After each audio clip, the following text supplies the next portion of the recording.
Hello,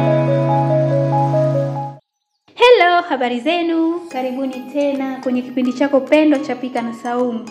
Na leo tunaandaa sambusa za nyama jamani, sambusa za nyama. Hapa nina karoti zangu nimekatakata ndogo kama hivyo. Hapa nina pilipili hoho katakata kama hivyo, hii kotimili, hapa na vitunguu vyangu.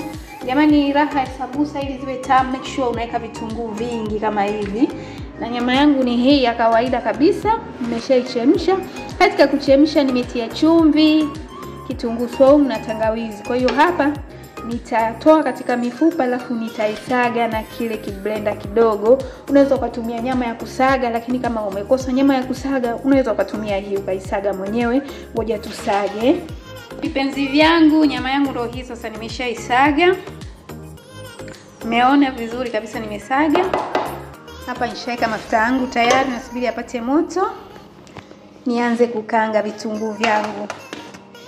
Make sure unazingatia jamani, sambusa ili ziwe nzuri basi vitunguu.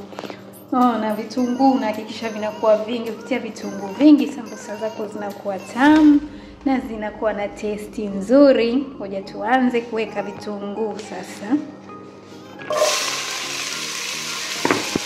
Ona mimi vitunguu vyangu ni vingi kabisa.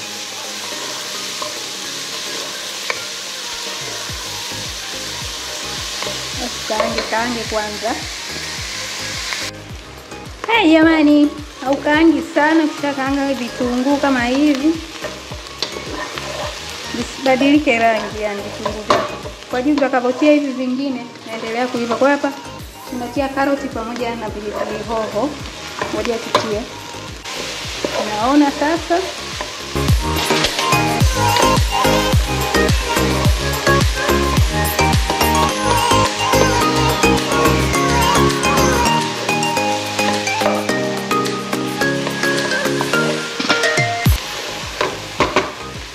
Kwa hiyo tunaziacha na zenyewe pia ziive kidogo dakika 5.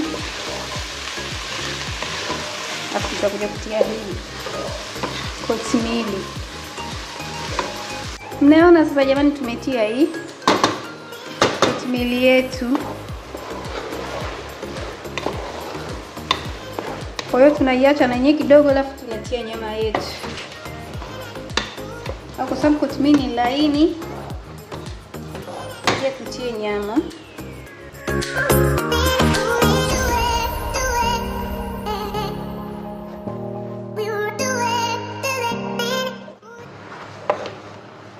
Hapa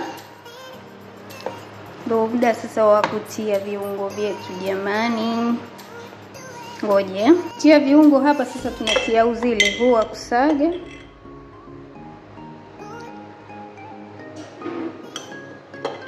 vijiko viwili,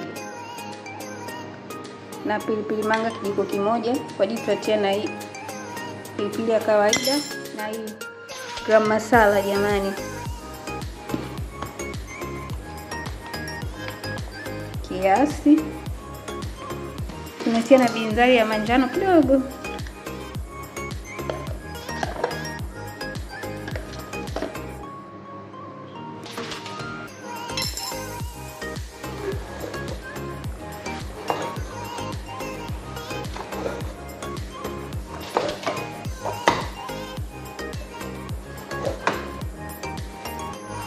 Takamulia pia na ndimu moja.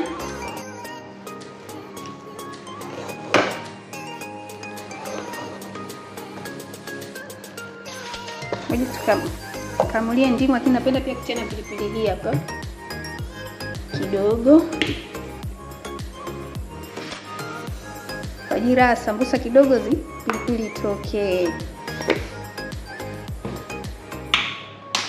Kwa hiyo hapa nitakamulia na ndimu, hapo nitaiacha ichanganyike kwanza viungo pamoja na nyama vizuri kabisa. Jamani, mnaona unahakikisha yani nyama yako imekaukia hivi. Ukifanya hivi haitoi maji kabisa. Naona. Yaani kauke kabisa. Kwa hiyo hapa iko tayari kabisa. Tunaiacha hapa kwenye viungo unaweza ukatia viungo ukaongeza, lakini si hatupendi maviungo mengi. Kwa hiyo unaweza ukaongeza wewe mwenyewe. Na kwenye nyama unaweza ukatumia nyama ya aina yoyote ile, kusaga au ya kawaida ukaisaga kama mimi kama hivi. Kwa hiyo hapa mimi nyama yangu iko tayari. Na iacha ipoe. Alafu nitaanza kufunga jamani. Haya, mmeona vipenzi vyangu, nimeandaa manda zangu. Manda yatakiwa nyepesi kama hivi jamani. Nafikiri mnaona manda hizi. Namna ya kuandaa manda, nenda YouTube pale. Nimeelezea vipenzi vyangu namna ya kuziandaa hizi manda. Ukiangalia namna ya kutengeneza sambusa za vegetable, sambusa za mboga mboga, utaona namna nzuri ya kuandaa manda zako kama hivi. Manda yatakiwa nyepesi kama hivi. Sasa tuanze kufunga. Nyama yetu tayari ishapoa. Tuanze kufunga sasa sambusa zetu.